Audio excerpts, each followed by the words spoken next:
확인해 주시기를 바라고 우리 하나님 말씀 보도록 하겠습니다. 구약 성경 호세아서입니다. 호세아서 1장 1절부터 7절의 말씀, 제가 가진 성경은 1257페이지에 있습니다. 1257페이지 호세아서 1장 1절에서 7절의 말씀 제가 봉독해 드리겠습니다.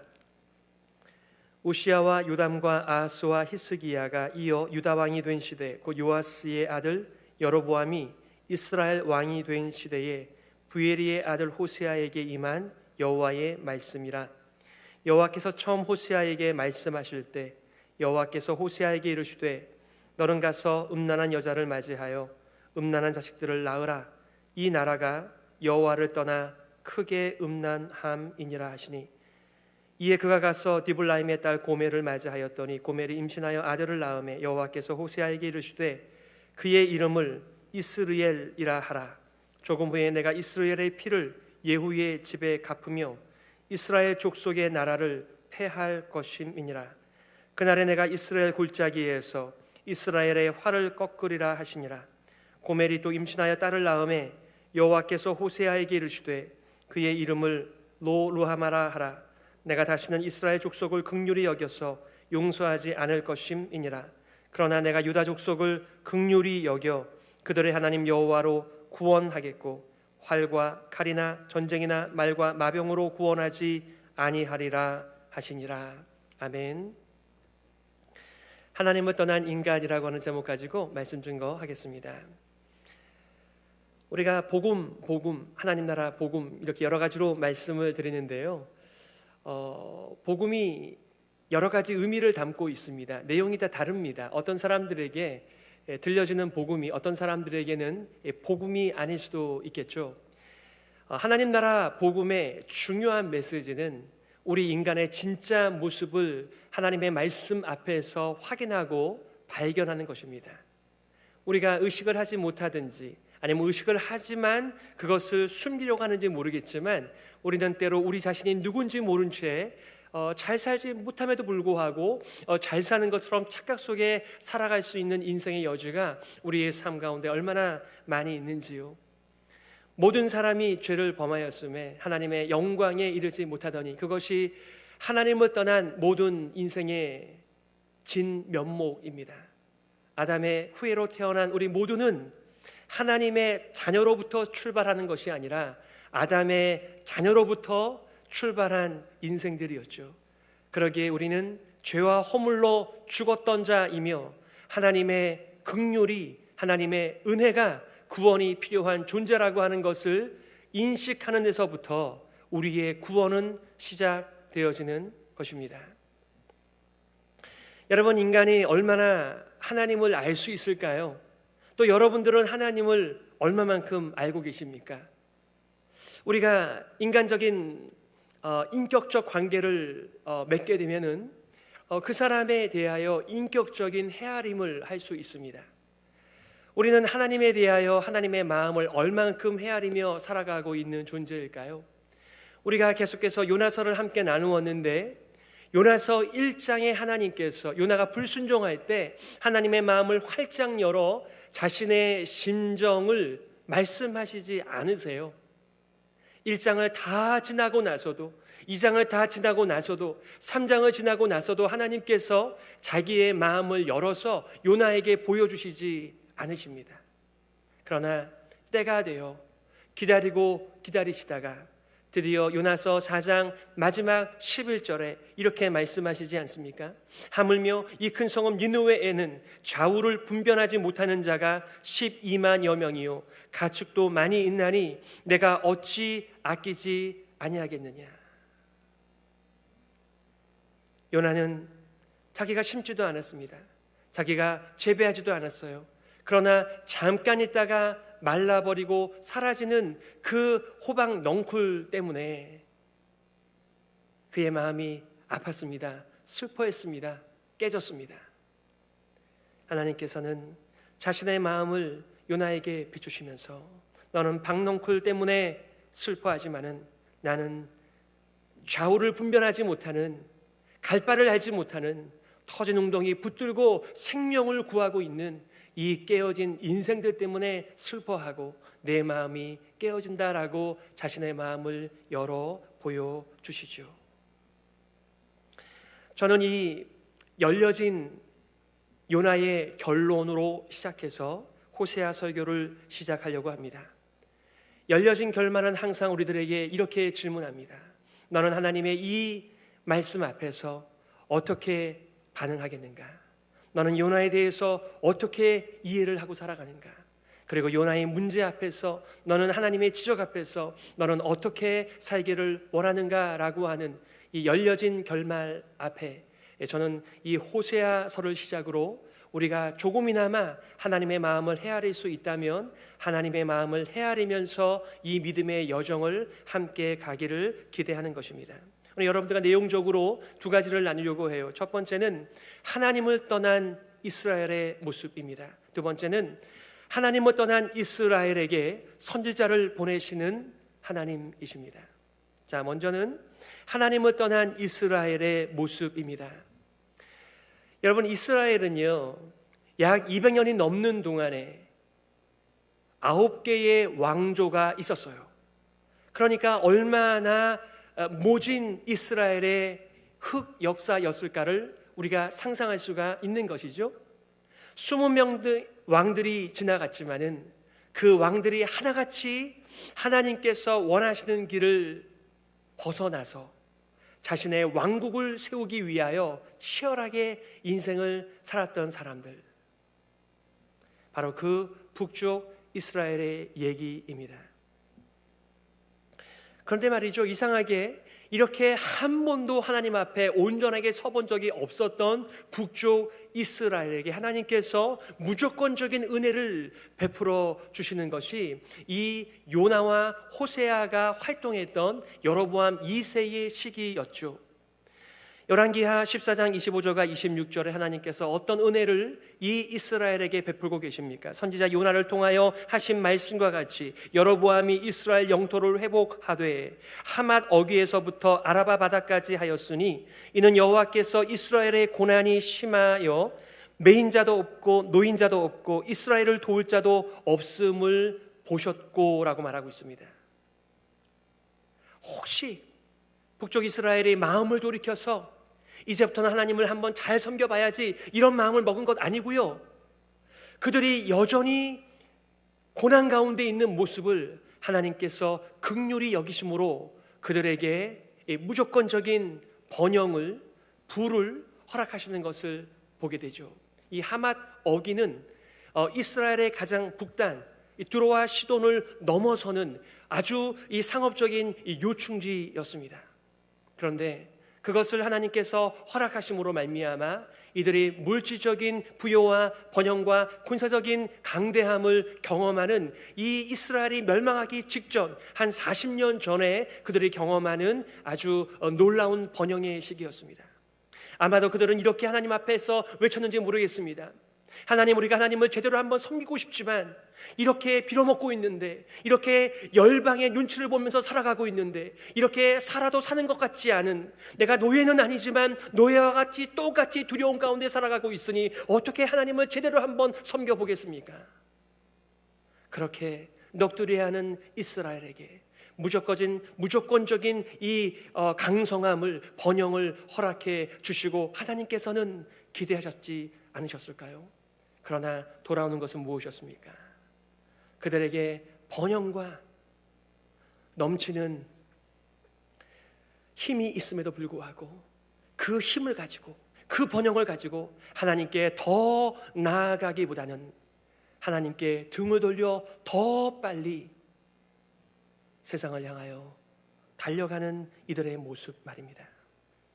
오늘 1절엔 이렇게 배경을 말하고 있습니다. 우시야와 요담과 아하스와 히스기야가 이어 유다 왕이 된 시대, 곧 요아스의 아들 여로보암이 이스라엘 왕이 된 시대에 부엘리의 아들 호세아에게 임한 여호와의 말씀이니라. 뭐가 설명이 많습니다. 여러분, 호세아는 북쪽 이스라엘 출생입니다. 그리고 북쪽 이스라엘로 하나님께서 파송하신 북쪽의 선지자입니다. 그런데 왜 자신의 사역을 설명하면서 유다의 왕의 계보를 사용하고 있는 것이죠? 우시야, 요담, 아하스, 히스기야 다 유다의 열왕들입니다. 무엇이 여기에 있는 것이죠? 변화무쌍한 북쪽 이스라엘의 왕들에 대해서는 제가 할 말이 없습니다. 그들에게 끊임없이 돌아오라고 외치고 있지만은 전혀 돌아오지 않은 채 이 민족을 노예처럼 부리고 있는 이 타락한 땅, 이렇게 말을 하고 있는 것이죠. 이스라엘의 여러 왕들이 세워졌지만 그들은 왕이 아니었습니다. 오히려 하나님의 말씀을 따르지 못하도록 그렇게 앞장서서 패역과 그리고 강포를 일삼는 이 왕들 앞에 북쪽 이스라엘의 선지자는 할 말이 없는 것이죠. 그들은 하나님의 왕들이 아니라, 하나님의 세우신 목자가 아니라 세상의 열방과 똑같은, 그들보다 더하면 더했지 못한 왕들이 아니었던, 그들에게 마음을 줄 수 없는 바로 호세아의 마음이 이런 표현에 담겨 있는 것이겠죠. 트리니티의 벤 게메란 구약학 교수는 이렇게 이 시대를 말하고 있습니다. 부와 번영의 시대에도 불구하고 북왕궁의 마지막 선지자들 중에 속하는 호세아는 부와 번영을 구가하는 시대에 부름을 받았다. 그들의 번영은 다윗과 솔로몬의 황금 시대에 견줄만 했다. 상업과 무역이 융성해졌고 사마리아의 정치가들과 상인들은 그들의 생활 수준을 향상시켰다. 그러나 노동자들과 농부들은 가난과 굶주림과 압제로 고통당하였다. 그저 가진 것이 없어서, 그저 사는 것이 노예와 같은 비참한 인생이어서 그렇게 하나님을 섬기지 못하고 사람들을 돌아보지 못하는 줄 알았는데, 모든 것이 번영하고 힘을 갖게 되었음에도 불구하고 그들은 오히려 잔인하게 자기의 백성들을 다루며 돌보지 않았다라고 하는 것이 그 시대의 경제적, 정치적, 종교적 상황이었습니다. 힘과 안정과 번영을 맛보고 나서 있는 자는 더 가지기 위하여, 그거 가진 것을 지키기 위하여 더 그렇지 못한 자들을 억압하는 삶을 살았다는 것이죠. 없는 자는 더 빈곤하고 더 비참하고 종 같은 인생을 살았다라고 말하고 있는 것입니다. 경건한 자들에게 힘이 주어지면 하나님을 더 잘 섬기는데 그것들을 사용하며 하나님께 더 나아가지만은, 불경건한 자들에게 힘이 주어지면 더 빨리 하나님을 떠나가고 하나님의 백성들을 다스리고 있는 것들을, 더 악해지고 있는 모습들을, 세상을 붙들기 위해 하늘을 포기하는 인생들을 만나게 되는 것이죠. 바로 그것이 멸망하기 직전의 북쪽 이스라엘의 모습이었다고 지금 1절을 통해서 호세아가 말씀하고 있는 것입니다. 자, 두 번째, 이렇게 하나님을 떠난 이스라엘에게 선지자를 보내고 계시는 하나님의 모습입니다. 2절 말씀 보죠. 여호와께서 처음 호세아에게 말씀하실 때 여호와께서 호세아에게 이르시되 너는 가서 음란한 여자를 맞이하여 음란한 자식들을 낳으라. 이 나라가 여호와를 떠나 크게 음란함이니라 하시니. 여기서 처음이라고 하는 말을 예전에 개역 한글에서는 비로소라고 기록하였습니다. 그러니까 그때까지 하나님께서는 이스라엘이 그렇게 하나님의 못을 받고 뒤를 돌이켜 세상을 향하여 그렇게 나아갔었을 때에 계속해서 기다리고 계셨다라고 하는 것이죠.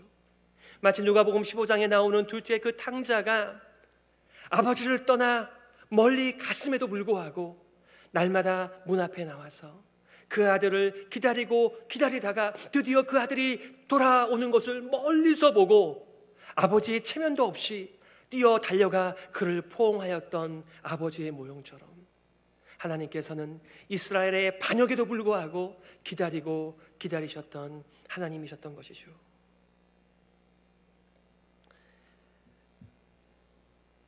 선지자는 하나님의 마음을 대언하면서 하나님께서 더 이상 북쪽 이스라엘을 향하여 나의 나라, 나의 백성이라고 표현하지 않고 이 나라라고 말씀하시는 것을 전달하고 있습니다.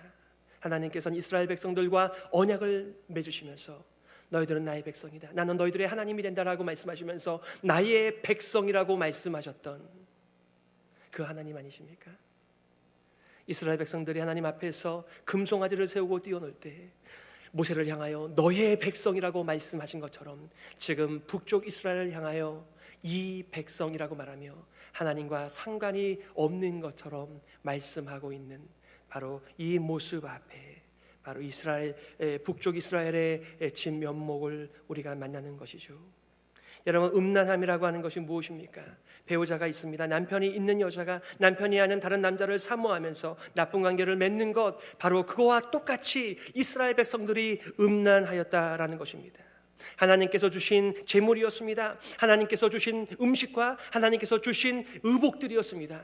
그런데 마치 그것을 바알이 준 것처럼 아수르의 신과 가나안의 신과 애굽의 신을 쫓아다니면서 자신의 그 맛본 것들을 계속해서 누려보겠다라고 달려들고 있는 이 북쪽 이스라엘 백성들을 향하여서 이 나라가 여호와를 떠나 크게 음란함이니라. 한 여인의 불결함, 음란함을 가리키기보다는 무엇을 말하고 있는 거예요?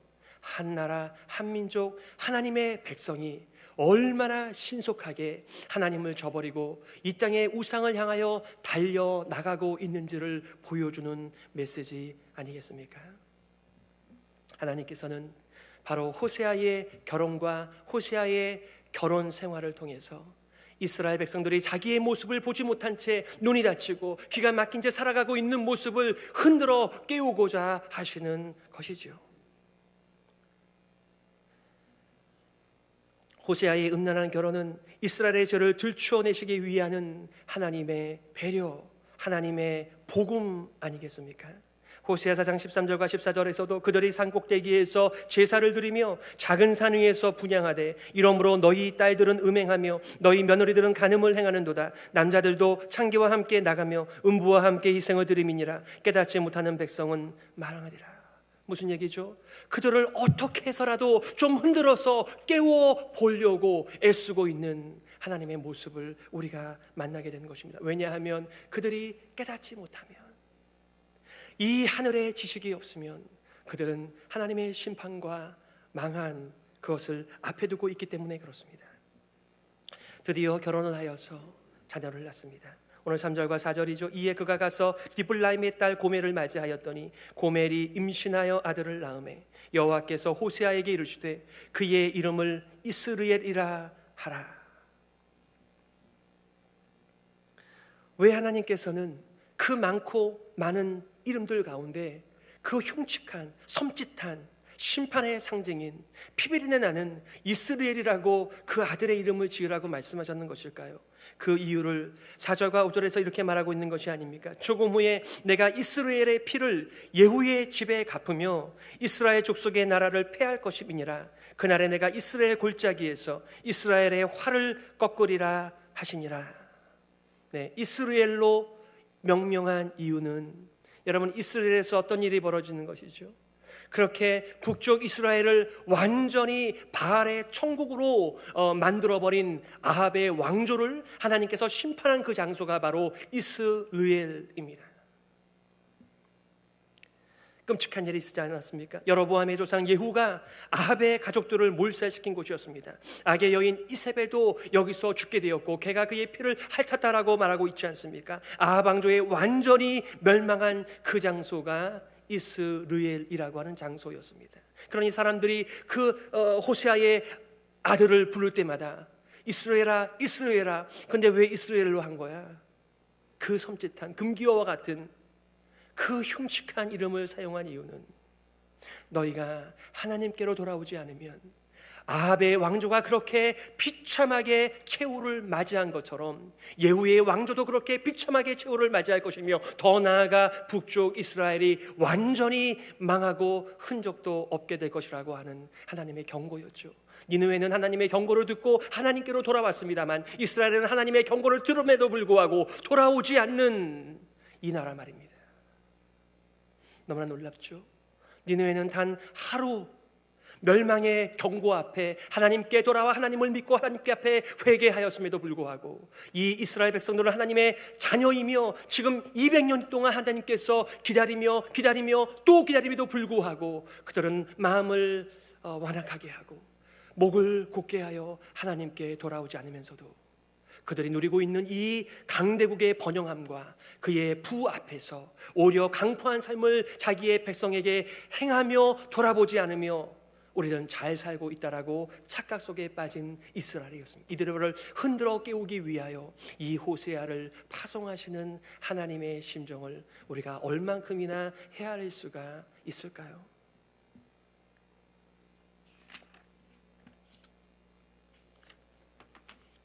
하나님께서는 이 이스라엘 호세아의 아들이 자라고 있는 동안에 예후 왕조가 완전히 멸망할 것을 예고하시는 것입니다. 호세아는 40년 이상을 이렇게 선지자의 역할을 감당하면서 여로보암 2세가 죽는 것, 그리고 그 예후 왕조가 몰락하는 것들을 다 지켜보게 되죠. 여로보암 2세의 아들 므나헴은 베가의 반역으로 멸망하게 됩니다.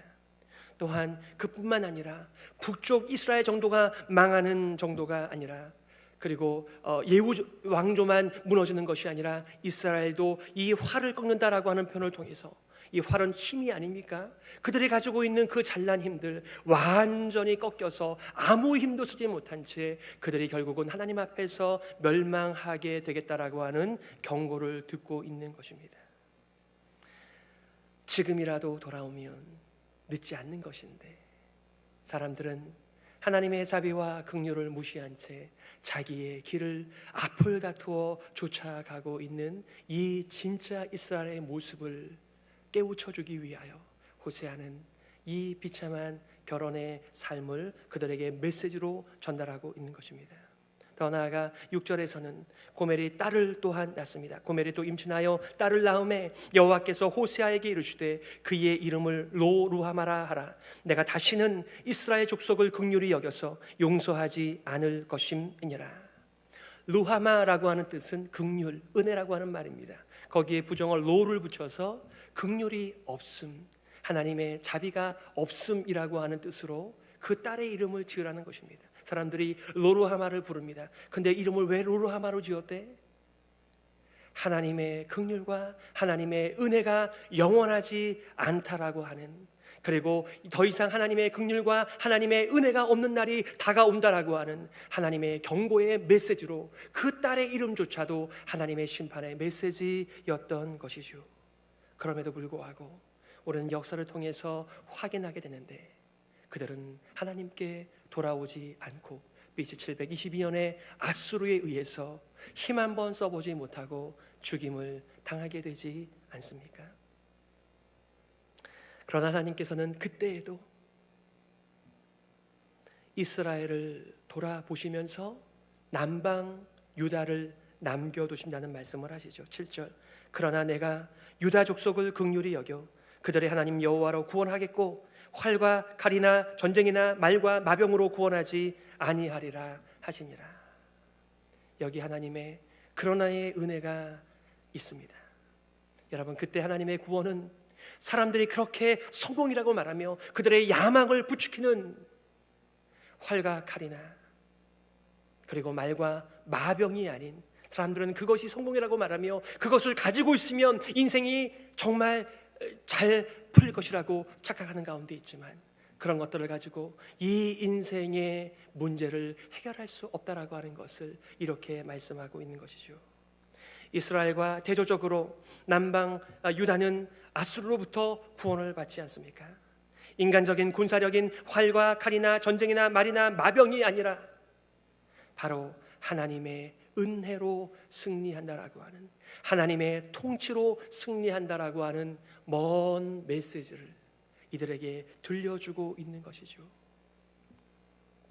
실상 이것은 단지 유다만을 향한 하나님의 구원 계획일 뿐만 아니라 온 인류를 향한 하나님의 구원의 메시지가 아니겠습니까?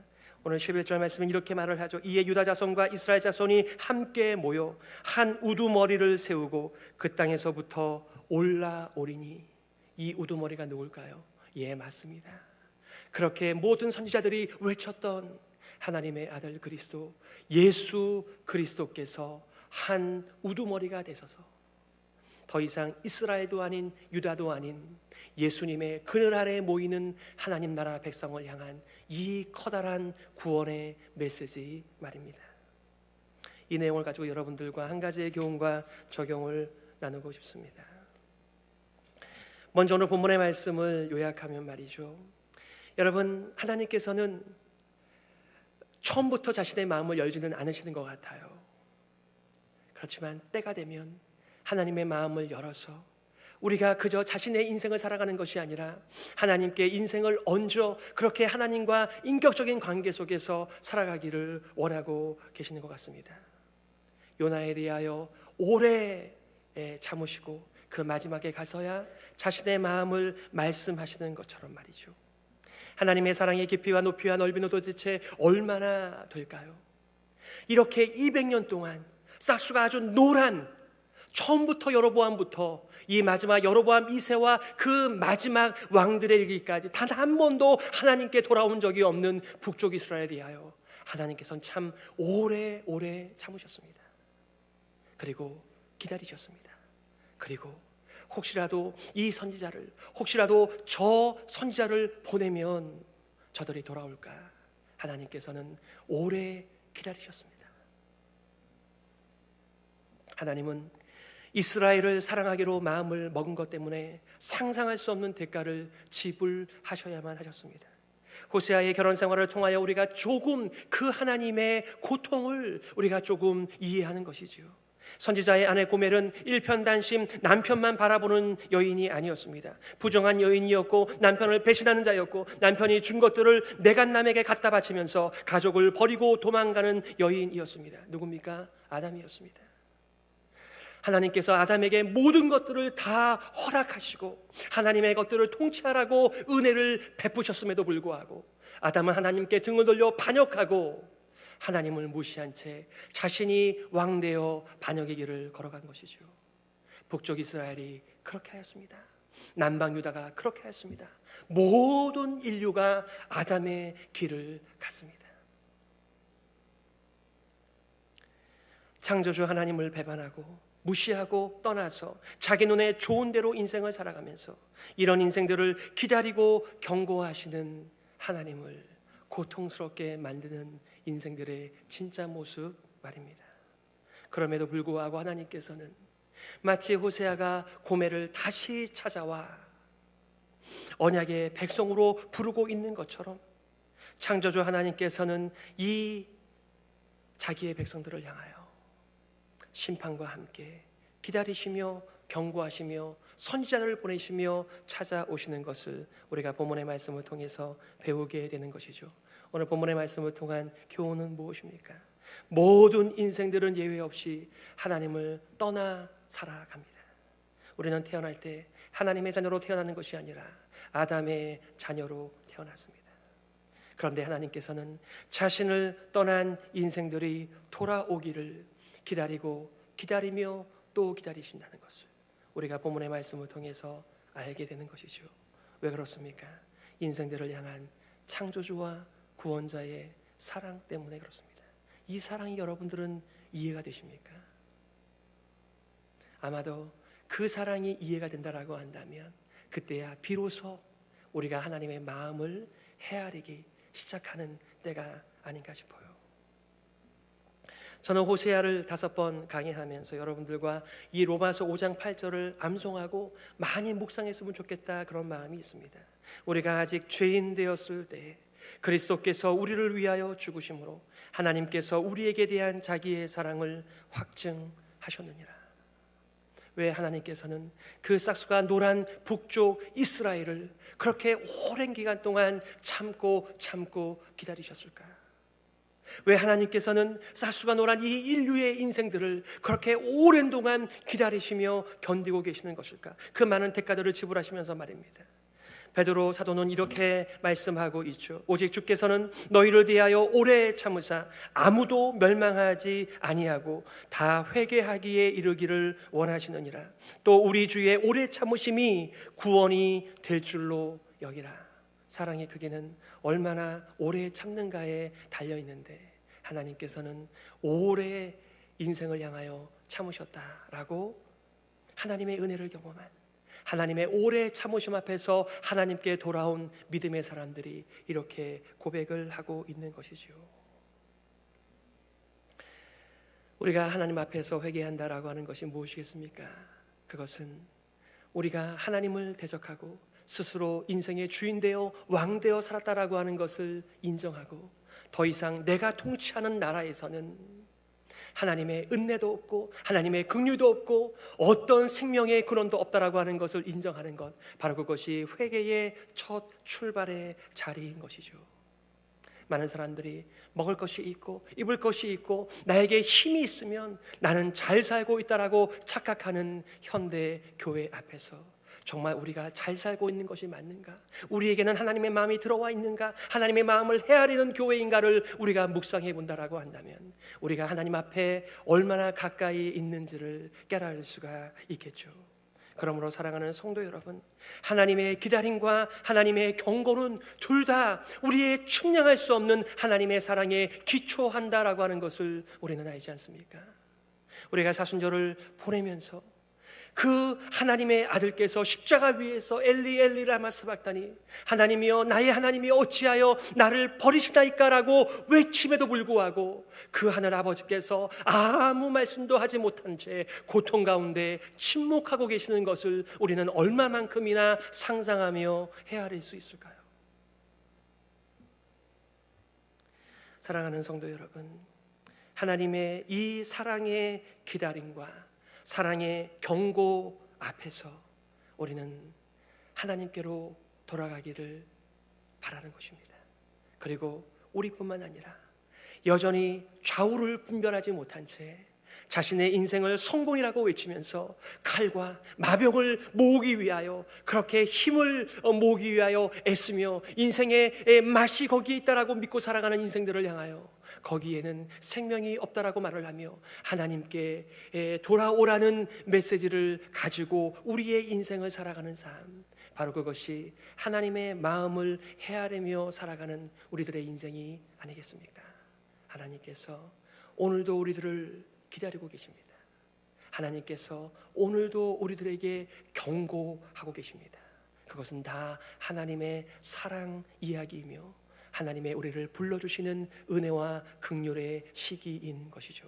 하나님께서 우리에게 은혜를 베푸실 때, 하나님께서 우리에게 긍휼을 베푸실 때 하나님 앞에 응답하고 회개하고 돌아가며 하나님 나라의 복음을 전파하는 일에 우리 모든 사람들이 격려하면서 하나님의 마음으로 동일하게 살아가는 하나님의 백성 되시기를 예수 그리스도의 이름으로 기대하는 것입니다. 아멘.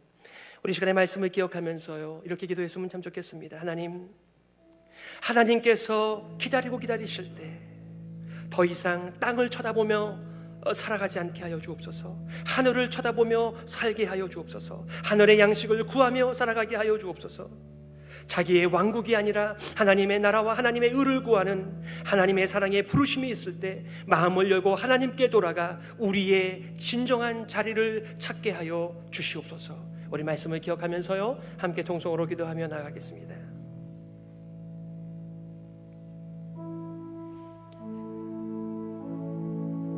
오 하나님 아버지, 우리가 얼마나 무지한 자입니까? 눈이 있지만 보지 못하고 귀가 있지만 듣지 못하는 우리를 만드신, 우리를 구원하신, 모든 것들을 공급하시는 그 하나님을 헤아리지 못한 채 우리의 인생을 살아갑니다. 하나님 아버지, 이제 잠잠히 우리들의 삶을 멈추어서서 하늘을 바라보게 하여 주시고 하나님의 음성 듣게 하여 주시고 하나님의 마음을 헤아리면서 인생을 살아갈 수 있도록 은혜를 내리어 주옵소서. 하나님 아버지, 은혜를 감사합니다. 우리가 팬데믹 핑계를 대면서, 그리고 우리의 삶을 핑계대면서, 우리의 환경을 핑계대면서 하나님 없는 인생들을 마치 잘 사는 것처럼 착각하며 살고 있는 것은 아닙니까? 우리의 인생을 돌아보게 하여 주옵소서. 하나님께서 오랫동안 참고 견디며 기다리시며 우리들에게 하나님의 말씀을 보내실 때 우리는 하나님의 음성을 듣는 자들이 되게 도와주시고 돌이키는 자들이 되게 하여 주시옵고 하나님의 마음으로 살아가는 주의 백성들이 될 수 있도록 은혜를 내리어 주옵소서. 살아계신 예수 그리스도의 이름으로